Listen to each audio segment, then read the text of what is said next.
So, picture this. I've just fed my son and I am burping him, and he thanks me by regurgitating the liquid gold that I have just made for him through the extra calories I ate. My mind immediately goes back to this moment. Why did you just do Nana? Chicken livers. True. It vomited like a child.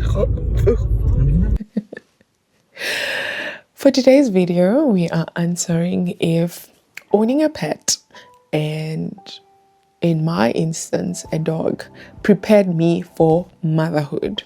What I didn't highlight in the story is that it was 3 a.m. and I was so sleep deprived.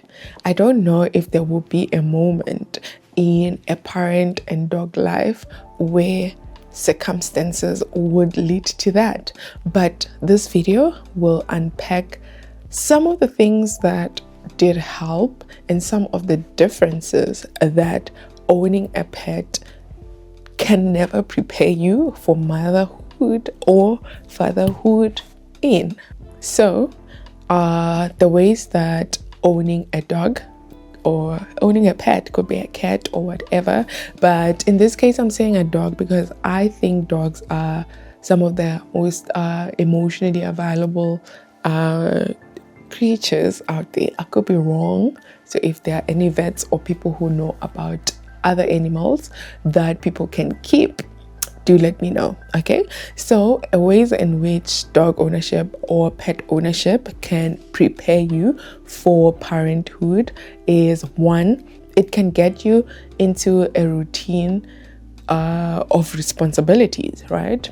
You need to feed your dog, you need to feed your child, you need to prep water for them, you need to bathe them, you need to ensure that they are sleeping, you need to take them for a walk, they need hugs and cuddles and care.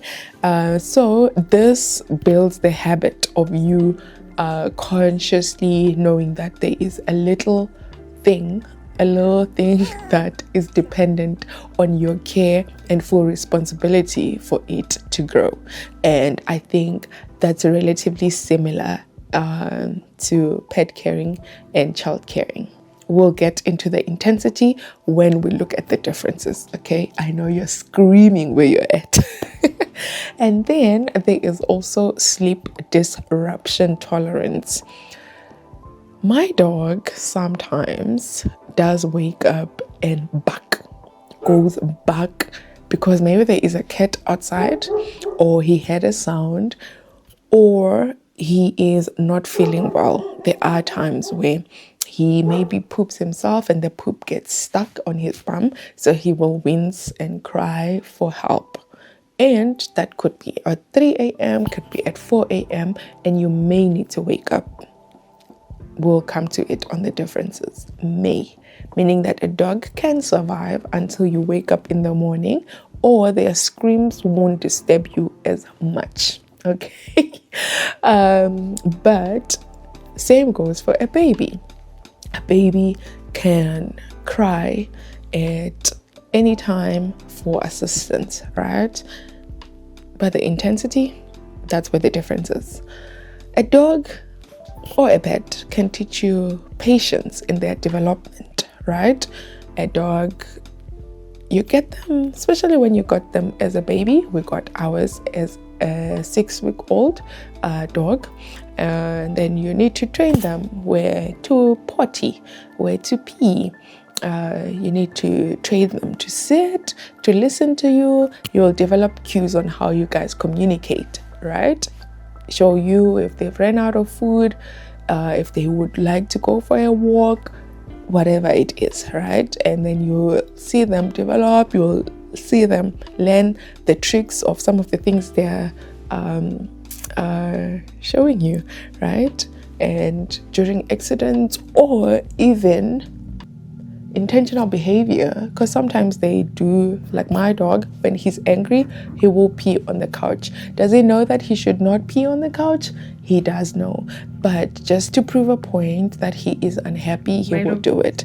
So it will teach you the patience that if a child does throw tantrums or whatever it is that your child will do that you won't be happy with, yanks your hair, bites your nipple when you're breastfeeding, it teaches you a level of patience because you have done it before.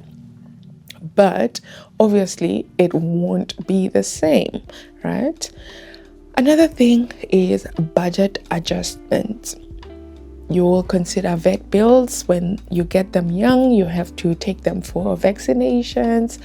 If they do get sick, depending on the type of dog that is, some dogs are vulnerable to certain diseases and others are more healthier.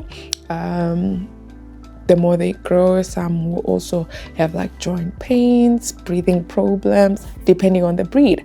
So it gets you to train yourself that there is a cost that comes with this thing that is dependent on me. Another cost that is highlighted on both sides is care needs, right? But for a dog, it's not as intense as a child, but at least it will conscientize you that that expense is there, all right? And then there's also that unconditional love that comes with pets, guys, especially a dog. It's like a living thing, especially if it's an indoor dog. You treat it, you know what they say about dual income houses with no children. If you get a dog in that circumstance, it becomes like a mini child of yours, right? You offer it care, it also loves you. Dogs are so emotionally attached. It teaches you how to love unconditionally. Like I said, sometimes they will intentionally do things that will piss you off, but you're like, it's my dog. Sometimes my dog runs away because it's during mating season, but you would do so much to search for it. We do so much to search for it until we find it because it's our dog and we have created that relationship. And I think that's the kind of love that, even deeper, obviously, that with a child you will get. So let's get down to the differences. The differences is with duration and intensity. Most of the things that I've highlighted above. So let's start with care. When it comes to a dog, you can leave a dog for my dog, they said up to 6 to 9 hours, but obviously they will start having feeling lonely basically, or attachment issues. So it's not ideal to leave him for more than 9 hours, but it's a dog. You can really leave them alone in your flat, in your house, alone. The worst that they will do is probably bite your couch or pee on your couch. The house will not be set on fire. But for a small baby, you can't leave them alone that long. So caring needs, either through someone you have to pay for or yourself being utterly available, is different. The plans that you will make if you had a dog will definitely be different from the plans that you will make when you have a baby. For a dog, you have that flexibility of the hours that we talked about. But for a child, you either have to leave them with someone or you have to go with them. So you have the intensity is not the same. The good thing, however, is that when it comes to children, when they get to a certain age, mine is not that age yet, and I don't know when my parents started leaving me alone for those amounts of hours, then the playing field becomes the same. But when they are still little, under 13, I don't know, you will incur more costs, or you will actually have to be there for the caring part more than you would a dog. So a dog or a pet won't prepare you for their intensity. Number 2, dogs, when it comes to development, they are responsible or they become responsible to a certain part, but obviously they plateau very quickly. else you have like that self-feeding thing, I think, where you put a lot of dog food, and then when the food is finished, it gives out the food. You won't expect a dog to one day know how to feed themselves. You won't expect a dog to know how to fetch their own water, right? But obviously, the intensity when a baby is still very young is so high. They are dependent on you for almost everything except breathing. Which is different from a dog. They are relatively more independent at a younger age. But as children grow, you can rumor, right? You can ask them to go grab something to eat in the cupboard, to fetch their own water. They become relatively more independent. So think of having a pet as having a physically challenged kid, right? They will grow into a certain level of independence, but there are some things that you will forever have to do for them because they are incapable of doing themselves. I'm not sure if suburban dogs can take themselves for a walk and come back. Casa dogs, they definitely can. But can I trust my 4-year-old dog to go walk himself and come back? No way. Absolutely, except for the fact that he may be stolen. I don't trust that he will actually eventually come back, right? And child development is quite complex and more exciting. With a dog, if you teach a dog to sit, they may get it within a day. But when a child finally learns how to read, how to walk, those development stages, oh man, oh, they have my heart. They have my heart. They have my heart more than the joy that I got. Maybe it's a me thing, but I think because of how complex human development is versus training a dog to use or jump through a hoop, to sit, to fetch, those complexities of human development give you greater joy than a dog would. There's also communication, right? Dog needs or pet needs are very limited. Walk, play. They won't even tell you to sleep. Literally, my dog just goes where he needs to sleep, which mostly is my bed. And then that's it. With a baby, there are so many cues that babies will give you because they need a lot more things. So even the communication will be a bit complex, even from a young age, guys, before they even start talking. And obviously, we all know that we become complex communicators and analysts as we grow, right? And then there is the social and emotional need. If you have a cat, you would definitely know this. Cats don't need you to always be holding on to them. But here's my dog. You can hear me talk about him. But dogs would come to you every now and then for care, for you to stroke them, for you to just show them a little bit of love. But in 2 minutes, they're like satisfied. Their cup is full. But when it comes to kids, those are more complex. There are emotions that you'll need to read. It's not just happy and angry. Sometimes it's frustrated. Sometimes it's anxiety. Sometimes, okay, dogs do get anxious too, but human emotions are a lot more complicated than pets, and human social lives are a bit complicated than pets. With a pet, you find him another dog, doesn't even care what type of dog it is.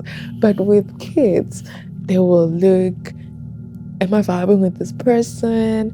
Do I feel safe? Listen, it's a lot more. But when it comes to sicknesses, things that just remind you that you need to care for something greater than yourself, I would recommend having a pet first so that you train yourself in that before having a child, if you are actually a pet person. And this is to say what I'm going to say next, that getting a pet, especially the one that will live very long, like a dog. My dog will live like 12 to 15 years, and I hope he does live longer. That it's a very long-term commitment for that type of training, right? I will have him for another 8. How old is he now? He is 4. I will have him for another 8 to, I hope, 15 years. And I just can't dump him somewhere and just go to sis. Okay, I guess someone else can adopt him.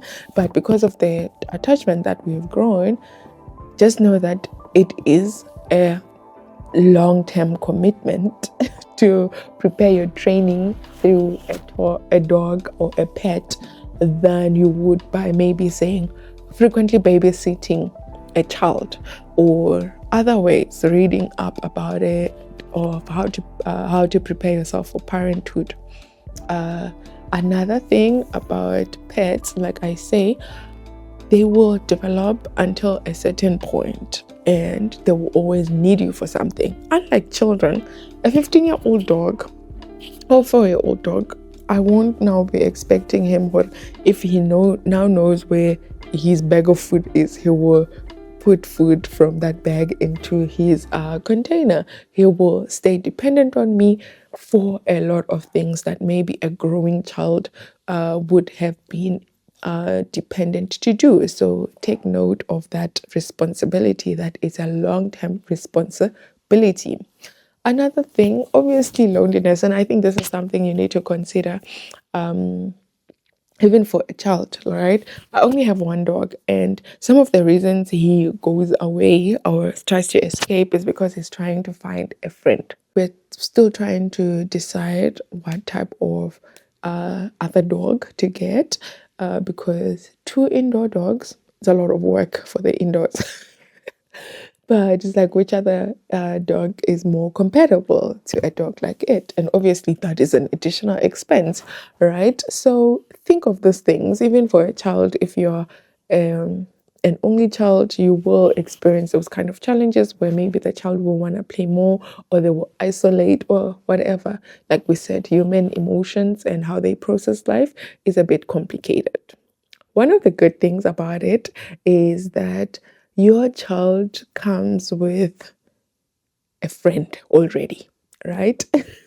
Obviously, when your child is younger, the dog does not really understand. There's a lot of training that you need to do with the dog so that they respect the space of the dog. They don't bite it. There are some ways of playing that you won't allow the dog to play with your child if they're a certain age. But once they grow, they can play rough together, they can nibble each other, they can chase each other around. So you already know that you have a friend for your child already sorted, and that you also need to mind the type of pet that you get, because some pets and some dogs, to be specific to dogs, are not baby friendly, and some would be more baby friendly than others. So you need to be conscious of that. Like I said, it's a long-term investment. So if you're going to get a child, after getting the type of dog, you need to make sure that they are compatible to live with each other. You don't want him to bite off your 6-month-old foot off because you get that kind of dog. But with training, I think they are relatively nice. All right. But do you like being a big brother, Milo? I think Milo likes being a big brother sometimes. And there's also an element of jealousy, right? Milo was an only child, so to say, for about 3 years, right? So when the little one came, he did feel that type of change. And I think that's another thing that's quite similar to children, actually. You need to accommodate him. And maybe for children, the type of accommodation that you will need to do is a lot more because you are nurturing or taking care of like the complex emotions that come with now there is another child that you're taking care of more than me. But dogs do also feel like that. You will see that sometimes our dog, his name is Milo, would isolate or would come for attention. When we're playing with the child, he will also come run so that he gets the same type of attention. So think of them as siblings now. It also does prepare you, having a pet would prepare you to get a second human child, because you also understand the dynamics of how they feel when there is now another child in the house. But obviously, dogs, I would argue, are relatively cheaper. You don't have to give the same amount of care or caring needs time-wise. They're perfectly independent by themselves. I was not going to be able to maybe do that shoot with an actual child, but the dog was here quietly and then he left, minded his own business. So there is that type of flexibility that a pet would allow you. Another comparison I would like to make is that I make a very horrible plant mom. Because plants don't talk. They won't remind you that they are there. They won't remind you that they are hungry through the look that they will give you as you eat food. So I would say for every 5 plants that I've received, 3.5 have died. So getting a dog for me was to conscientize me of responsibility, but in a way that will remind me that this thing doesn't need my care. With a plant, I suck at plant caring, but having a dog maybe was good for me in conscientizing me around responsibility. So yeah, let me know what else, if you do have a dog or you are thinking about getting a pet, let me know if you have other questions that you think a dog can prepare you with.